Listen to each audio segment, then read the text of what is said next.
Hi, welcome to the video. This is basically about the Mosaic Story of Civilization, the Sphinx edition, from a solo player's perspective. I saw the game, was really interested in it, decided to pick up this version. And the first thing that really hit me as I was unpacking and, spending an hour or two punching out tiles and stuff and getting everything ready was the fact that the storage that comes with this game is pretty bad. It was actually designed for the Colossus edition, which includes all the miniatures. So basically, what happened is as I took everything out, looked at everything, you could get it to fit, but you'd have to pack it in. And these trays are the ones that came with it. And there's multiple pieces for 6 players, along with trade goods and a lot of different things. And of course, this is definitely not enough space to organize individually. And if you could fit everything, but you'd pack it in there. And then, as I was doing that, just out of quarter of my mind, the whole time I just kept thinking about, okay, I'm gonna have to basically load all these components into here, pull them out, separate them, sort them, get them ready to play. And it just, yeah, unfortunately, I couldn't really enjoy getting to learn the game and setting everything up with that in the corner of my mind. So what I did was kind of left everything where it was, ran out to Michael's, got some storage things, and I actually was able to find a better solution. And after I got that done, then I was able to enjoy the game. And just kind of a brief review, if you are looking at this as a solo player and you do not have the game, after one play, I do think it's a good game. I enjoyed my time with it.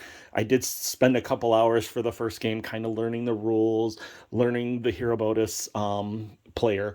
The one thing I will say, the rule book is good, but it's like one of those things where you have to read the multiplayer rule book and then do the Herobotus rules for solo play. So it's, you kind of bounce back and forth, and sometimes you'll forget something, you'll have to go back. I probably looked at stuff more than I needed to going back and forth because I think the verbiage is pretty good. They basically do a good job of like not confusing terms, and so it's pretty clear, but I found myself checking more than I probably needed to. I've just been burned by it so many times from other games. So, but I do think it's a good job. You do have to go back and forth, so it's a little hard to learn initially. So if you played this, with other people and then went to solo, I think it would be a lot easier. Doing both at the same time, it's a little different. Oh, one thing I do have to mention also, there's a lot of little things you have to do to set this game up. And if you read online, they'll say, the setup is long.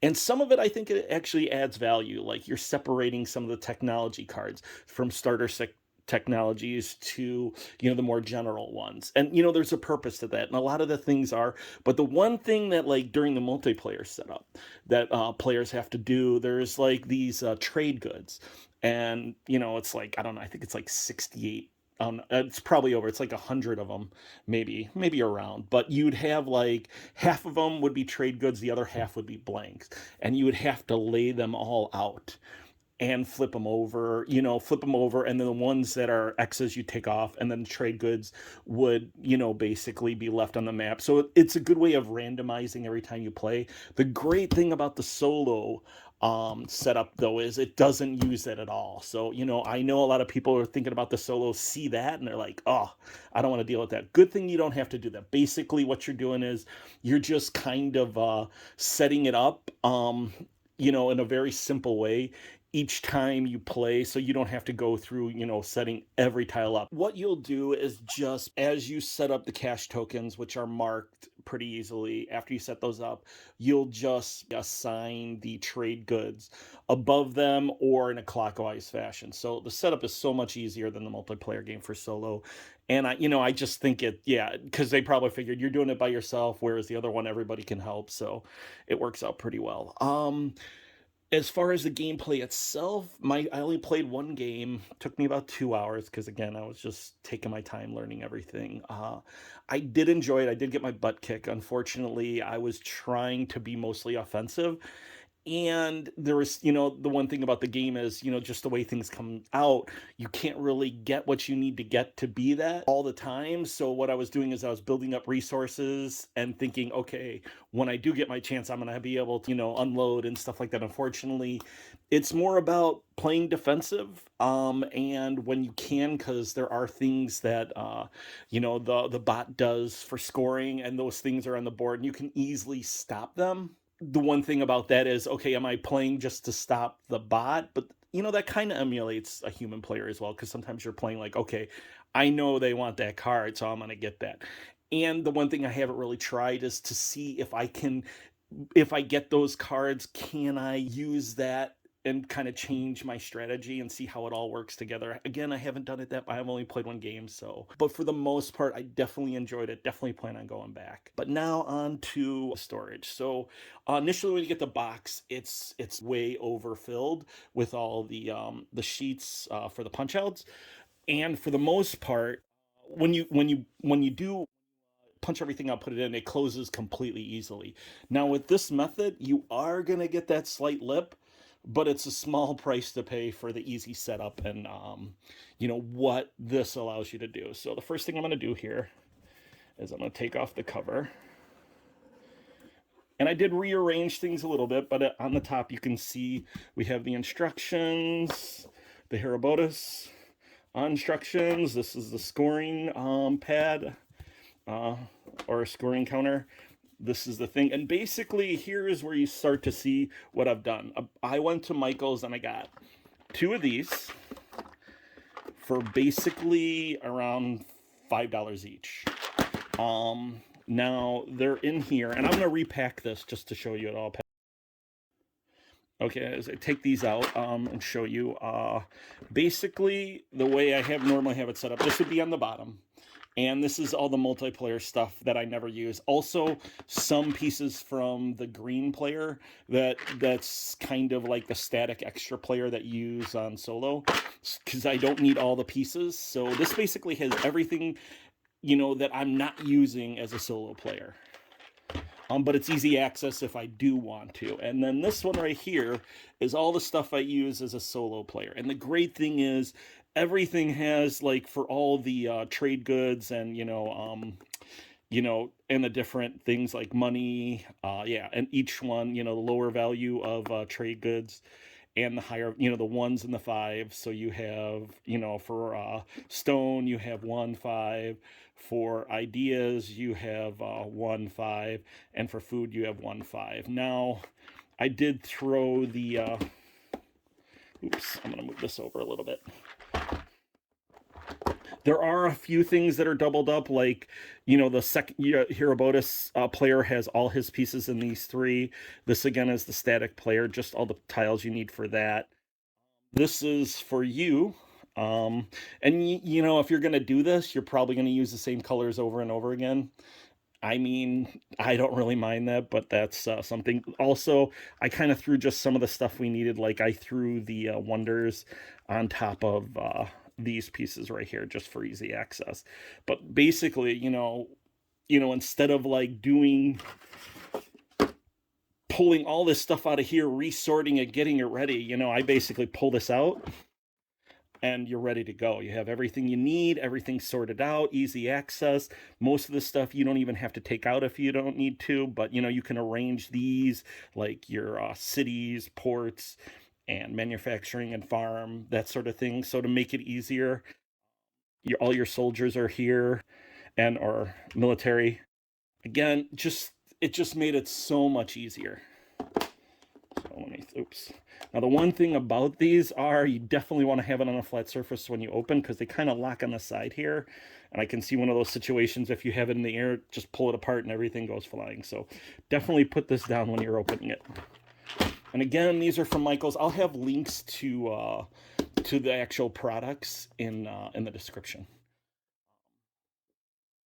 And so here are the player boards that come with it. So those fit there. And again, I'm going to repack this and kind of show you how it all goes. I did have this normally doesn't come with this, but I had a leftover bubble wrap for the leaders. And then in here, you can see you have all the tiles you need, nice and organized. Oh, actually, before I do that, I also, despite, these two things I got from Michael's, from this I got from the dollar store, or I think Five Below or something like that. You get, I think, five of these for $1, or six of these for $1.25. So, and these just kind of put here, and basically I have all the board pieces for markers, and then this is all the trade good tiles, and then this is all the cash tiles. So everything's there. I just pop these open, dump them out, ready to go. Again, one thing I will like as far as this setup, even though these things were horrible, but the fact that this holds all the cards sleeved perfectly, and you even have a little room for upgrades, is awesome. So definitely do that. And I actually have this whole spot open. I'm not sure what to do with it. It's just for now. Again, they have expansions and stuff like that. Who knows? Maybe when they start selling metal coins, or I get some metal coins, I'll just throw the old coins in here. The only thing I did have to leave, these are the X tokens. I did have to leave those in a plastic bag. I'm not really a big fan of plastic bags, and you can kind of see she isn't either, because she's looking at that going, no. But it's here hidden away. I don't have to look at it that often. But again, cards are nicely, everything's in there and set up. So basically, now that I've shown you everything, I'm gonna kind of show you it as I put it back. So first thing you do, you put your scoring pad back. I'll also throw this here. And again, we want to put the stuff I hardly use on the bottom. And this is my one-player stuff. Then I'm going to put these here. And again, if you look, it kind of secures it just enough so this isn't going to slide around too much. And that's perfect. Now, when you put the player boards on here, there is a little rock. Yeah, there is a little space. It's not flush. This kind of helps it, but what I eventually want to do is maybe I'm going to get some Post-its or something to make sure that, there's no warp, because, I just hate, if you leave something for a long time, it's just, no matter what, the stuff is going to warp a little bit. So I'm kind of cautious on that. And then now I have all this in here. Now this, if you put it in just like this, there is a slight little move, so I just kind of throw this here, throw these here, and it seems like I don't feel it as much, so that's good. Then you just throw these back on top, and yeah, there you go. Mosaic, a story of civilization, and a story of storage. I hope you enjoyed the video. Again, I'll have the links for everything you need to get to do this. I don't know if the dollar store actually has it, but definitely the Michaels, because I think that's the most important part. The fact that those line up perfectly, and I can just set that board on there without worrying about any rock or putting something under it to level it out. Just, yeah, it's amazing. All right. Thank you, and have a great day.